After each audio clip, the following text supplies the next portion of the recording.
ពេលព្រឹកខ្ញុំបានបដូររបបអាហារមកញ៉ាំសាឡាត់សុខភាព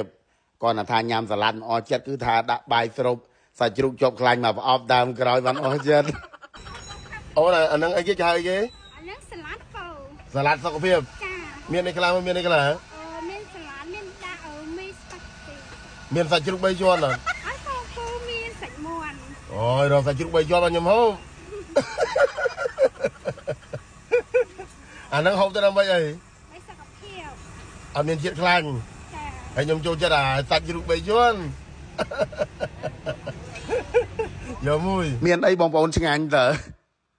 នេះអាទឹកគេនេះបងប្អូនទឹកនេះហើយនៅមានទឹកម្ទេសគេទៀតហ៎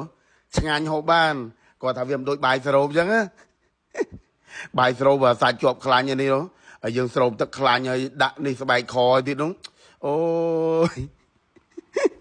អ្នកណាអញ្ចឹងខ្លះបងប្អូនយើងណាដែលចូលចិត្តតែសាច់ពិសេសចូលចិត្តសាច់ជាប់ខ្លាញ់ណាអត់ចូលចិត្តបន្លែទេធ្វើតាមខ្ញុំណាបដូររបបអាហារពេលព្រឹកមកណាមកញ៉ាំសាឡាត់សុខភាពញ៉ាំសាឡាត់សុខភាពហើយចាំយើងដាក់បាយស្រូបតាមក្រោយនេះធ្វើចឹងវាមិនបានពីរមុខណា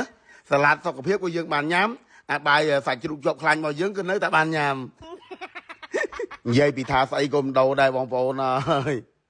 អ្នកដែលគាត់ចូលចិត្តសាច់ពិសេសចូលចិត្តសាច់ជាប់ខ្លាញ់ណាគាត់យល់អារម្មណ៍ហ្នឹងហើយញ៉ាំអាម៉េចញ៉ាំទៅយប់ឡើងកុំភ្លេច skinny បងប្អូននេះបោះជាភាសាធម្មជាតិ24ជាប្រភេទគ្រាប់អញ្ចឹងមិនមែនជាប្រភេទថ្នាំតម្រទេវាជាប្រភេទគ្រាប់ធញ្ញជាតិរបស់អាមេរិកហើយបងប្អូនយើងថាអូយឮតែ skinny ល្អណាស់ skinny ល្អណាស់ចូលប៉ុណ្ណោះឯងមិនក៏មិននៅស្វែល30-40 គីឡូមកដូចខ្ញុំប្រាប់បងប្អូនដដែលអញ្ចឹងថា skinny ប្រើ100នាក់មិនមែនបានផលដូចគ្នាទាំង100នាក់ទេ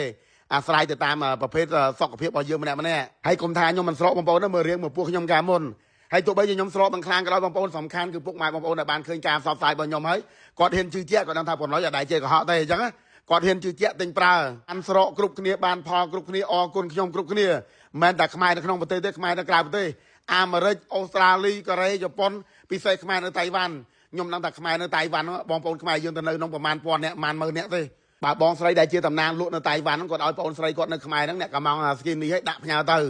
មួយខែកំង2-3ដងម្ដង100ទី200ទីលអ៊ូលតមករឿងស្គីនេះដាច់ស្តុកគាត់អត់មានអីលក់បងប្អូនខ្ញុំដឹងថាខ្មែរទៅនៅតៃវ៉ាន់ប្រហែល10000នាក់ទេហើយគាត់ថានេះបន្ទុះនៅក្នុងគេបន្ទុះគ្រប់ត្រស្គីនេះដល់សារតែប្រើទៅបានផលធ្លាប់ប្រើផលិតផលមុនថាអត់បានផលដូចស្គីនេះអញ្ចឹងហើយណាមួយគេដឹងថាស្គីនេះហ្នឹងគឺជាគ្រាប់ធញ្ញជាតិរបស់អាមេរិកមែនគេចេះមើលអាក្បាលកោតគេចេះមើលស្អីគេនោះបងប្អូនអានក្រុមការងារមិនតបអូនណាចាំតិចអូនចាំតិចចាពូចាំមិនមកប្រាប់ផងពូណាពូដាក់អីវ៉ាន់ទៅស្រុកក្រៅហ៎ពូអូនអើយមេប្រាប់ថាសុំប្រហែលថ្ងៃទៀតអូនណាអូនសុំអាទិត្យទៀតអូនបានស្គីនីចូលពូណាសុំតូយ៉ាសុំតូន